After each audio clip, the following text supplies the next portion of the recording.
I'd love to go into finding that middle ground because you are further into that process than I am. And as much as I can give some insights on it, which to an extent I try to, I'm going to bow down to the person that has way more experience with it. And the woman that told me, yes, I remember 5 years because you're past where I am. Yes. Well, finding that middle ground takes work and it takes Mm, time. Like, you don't get there overnight. And even when you're intentional about finding that middle ground, it still takes time, mm, right? So, after you get your feet wet and you really, step into like, I really do have a business, I can count on it, I can count on my income, hmm get to the place where you get burnout. Like, you Yeah. get to the place where you've done it all this long. Now what? hmm How am I going to pull myself out of that and really step into being the owner mm, of what I have created? Yeah. So, finding Yeah. that middle ground is really starting to expand your business, finding those people who are in alignment with you hmm that you can build trust with so that you can pull yourself out and be in the middle.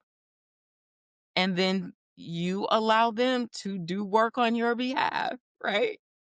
And that is not an easy task. No. But I'm telling you, if you work on it and you find the right people and you get it right, you can have the life that you desired when you first started this thing. Like, Mm. the life you desired. Say it again. Yes. Yes, the life you desired. But I'm not telling you it doesn't come without work, hmm because it does. And getting Powerful. here, it was work. It was work. Guess what the work was, though? You would never guess. The work was on me. hmm The work was on me, my own internal systems, what I Absolutely. believed, what was foundational to me, what was hmm my core values. Because until you know what that is, you can't bring in anybody to help you deliver that, No. No. because you're not gonna be able to build trust. No. So being in the No. middle is great. Like, it's a great life. It's a great life. And I have built a team that I can trust, and I can literally walk away. I love it. And I love and it. they're gonna do everything in their power to continue to grow the thing that I built. It's crazy, but it's true. It is factual. I will say I know more about it from seeing it than living it, Mhm, to the extent of this business, but over the years, yeah. mhm. Yeah, you're talking to someone, 1, with trust issues, for a reason, and 2, I also realize, if I was putting it to a revenue stage, I would say it's kind of where you get to the point where you've exceeded, like, 50K to and you're getting into that 50K to 100K, Mhm, or you're working your way up to that 6 figures where you figured it out. Now mhm. you start to realize, "Okay, I can't do this all myself. I can, but I will burn out if I continue to Right. try to do it this way."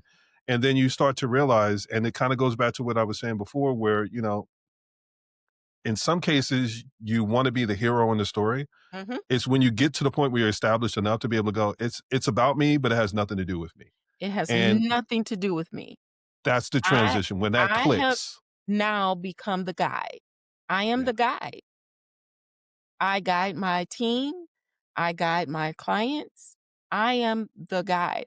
I am Yes. not the doer. Yes. I'm the guide. Yeah. So Yeah. I sit in my rightful place as the CEO, and actually, eventually, it's not here yet. I will just be the shareholder. Mm. I will Mm. just be the shareholder. Mm. But as of today, I'm sitting in that CEO seat. Ladies and gentlemen, she just broke down what her destination looks like right now.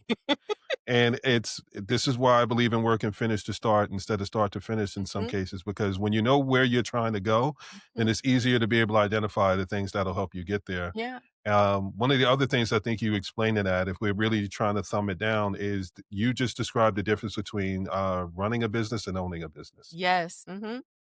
Yeah. It's a significant difference. When you're running a business, you're involved in every single aspect of it. Yep. It cannot run without you. Mhm. I know how many times I've been on vacation and I've gotten an email or I've got a notification and it just made my vacation that much sweeter.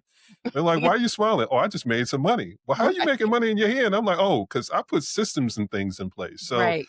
as much as we're talking about teams, we're also in the AI era. So Mhm. I'll add to it to the extent for them that we kind of touched on it. There's roughly 5.5 million new businesses started every year, Mhm. and only 1 out of 10 go on to be employers. Mhm. We are in an era where you are not necessarily building out teams Mhm. and becoming an employer.